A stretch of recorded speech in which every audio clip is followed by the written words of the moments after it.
أعوذ بالله من الشيطان الرجيم بسم الله الرحمن الرحيم الحمد لله رب العالمين ثم الصلاة والسلام على أشرف الأنبياء والمرسلين سيدنا ونبينا وحبيب قلوبنا وطبيب نفوسنا وشفيع ذنوبنا أبي القاسم المصطفى محمد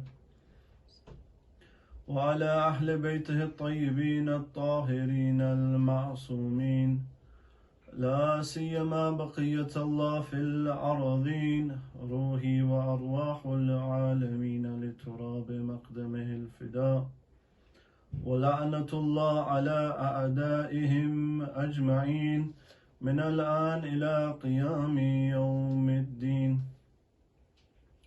Dear brothers and sisters, Assalamu alaikum wa rahmatullahi wa barakatuh.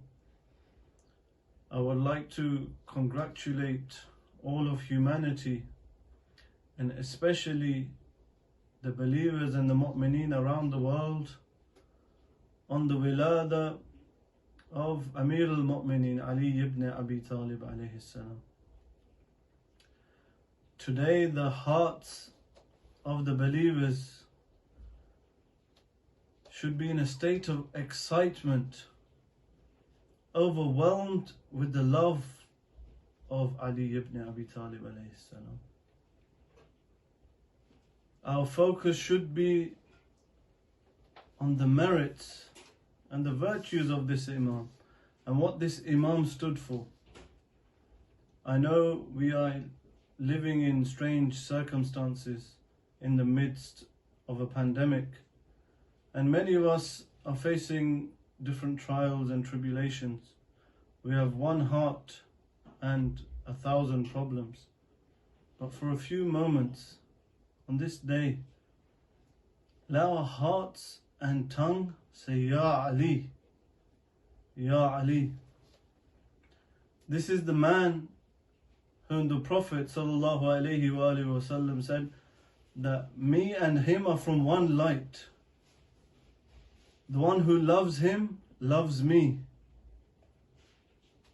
The one whose love is a sign of Iman. The one whose hatred is a sign of Nifaq. The one who was the conqueror of Khaybar, Handaq and Hunayn.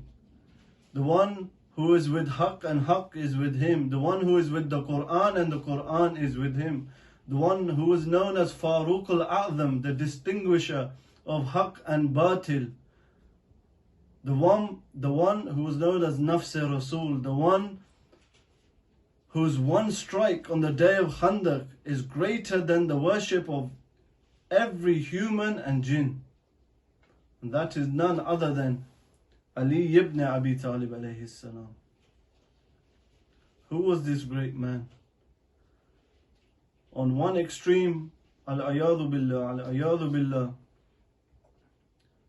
some considered him God and worthy of worship. On the other extreme, some considered him or wondered if he was a pious man, a God-fearing man, to the extent that on the day that he was martyred in Masjid al-Kufa while engaged in prayers, some would say that, did Ali even offer prayers? Did Ali offer salah? Who was this man? That was greatly misunderstood. Surely only Allah subhanahu wa ta'ala and the Prophet truly recognize or have ma'rifah of who this individual was.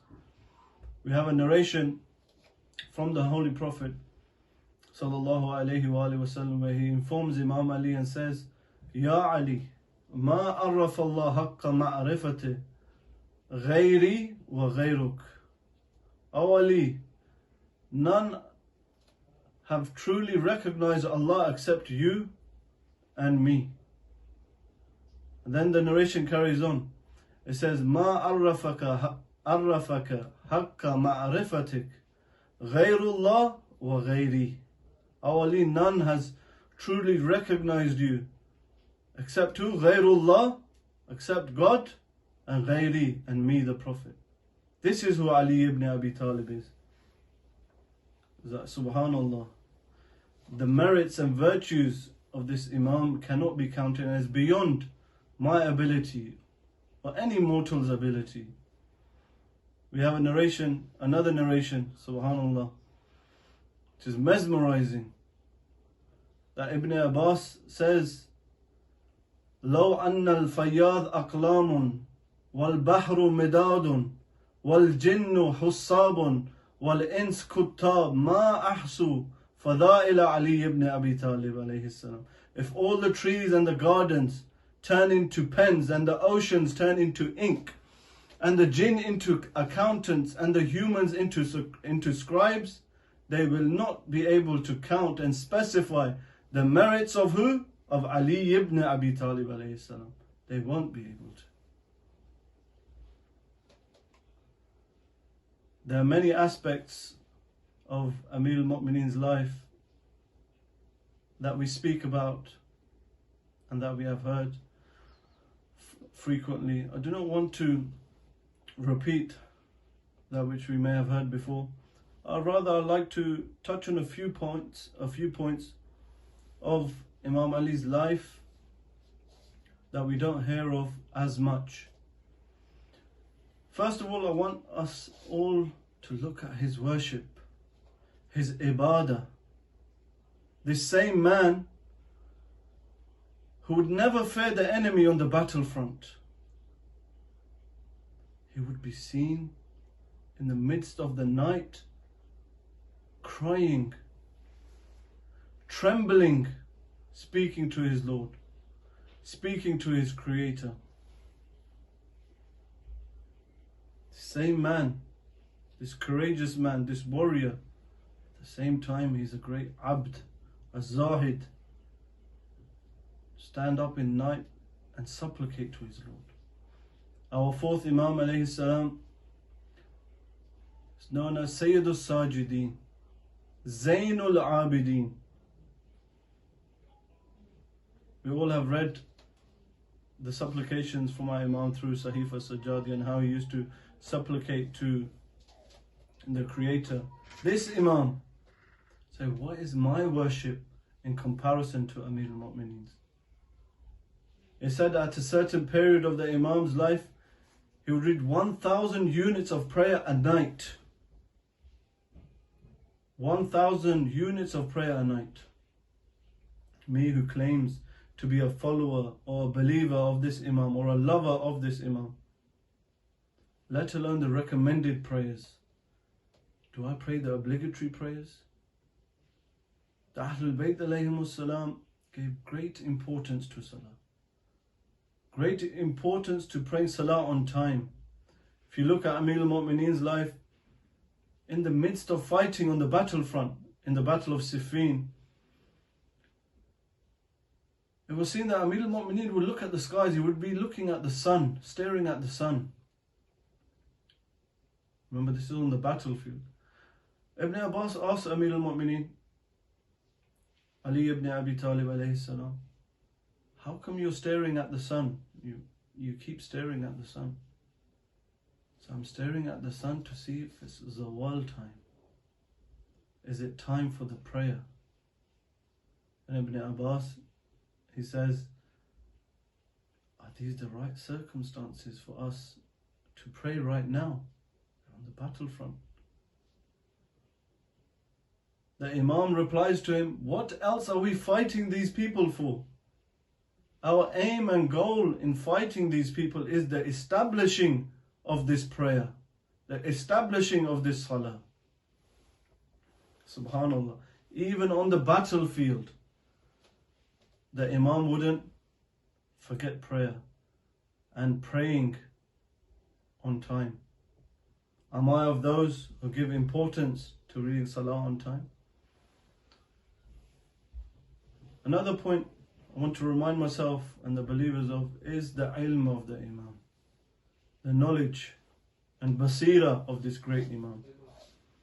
We have many narrations in this regard. I just want to touch upon one to make a few points. The Prophet has said, sallallahu alayhi wa alihi wa sallam, Ana madinatul ilm wa aliyun babuha. فَمَنْ أَرَادَ الْعِلْمِ يَأْتِ الْبَابِ. I am the city of knowledge, and Ali is its gate. And the one who wants to acquire this knowledge must enter from the gate. I want to ask another question. How many of us have tried to gain knowledge from this Imam? We say we are lovers of this Imam, Amir al-Mu'mineen. How many of us have tried to gain knowledge on this Imam? We know we have a masterpiece from Sharif Radhi, Rahmatullah alayh, who has compiled a selection of sermons, letters and sayings of Ali ibn Abi Talib alayhi salam in the Nahjul Balagha, which is translated into many languages. How many of us have tried to read this book or have pondered over the eloquent words and speeches and instructions within it? It is good to listen to the fadail of the Ahlul Bayt alayhim salam and attend majalis and listen to speeches. But at the same time, it's very important for us to make an active effort in gaining knowledge. We want to know what Amir al-Mu'mineen said. Is this a book that we respect so much that it's one of those that we keep so high on our bookshelves that we cannot reach? Is it one of those lonely books on our bookshelves? It should be an active effort. In the Nahjul Balagha, I believe in one of the wills of Amir al-Mu'mineen, Imam Ali alayhi salam, he says, do not express what you do not know. Do not speak about what you do not know. It's not the case, my dear brothers and sisters, that we may express every opinion that we have without bearing any responsibility. Nowadays, on social media platforms, we have, unfortunately, especially in these times, in the times of this pandemic that we're in, that many have become medical experts and feel they are qualified to give out medical advice and medical prescriptions.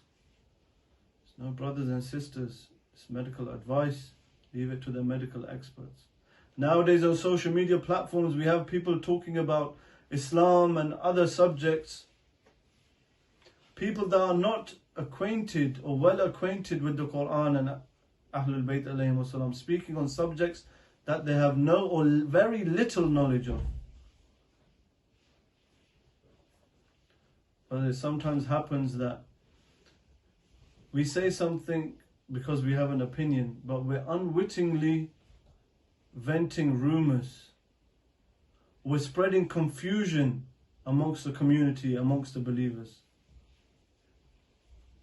Sometimes we say or quote things from the Ahlul Bayt alayhim wasalam or other people that we believe may be true, but we spread them without verifying them and seeing if it's correct. On a final note, my dear brothers and sisters, the wilayat of Ali ibn Abi Talib alayhi salam and that love of the Ahlul Bayt alayhim salam that Allah subhanahu wa ta'ala has blessed us with is one of the greatest of blessings that He has bestowed upon us. And this requires thanks, this requires shukr.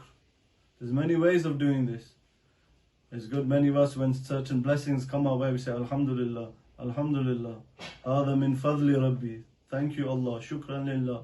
These are very good. And we should praise Allah, doing dhikr and saying these words.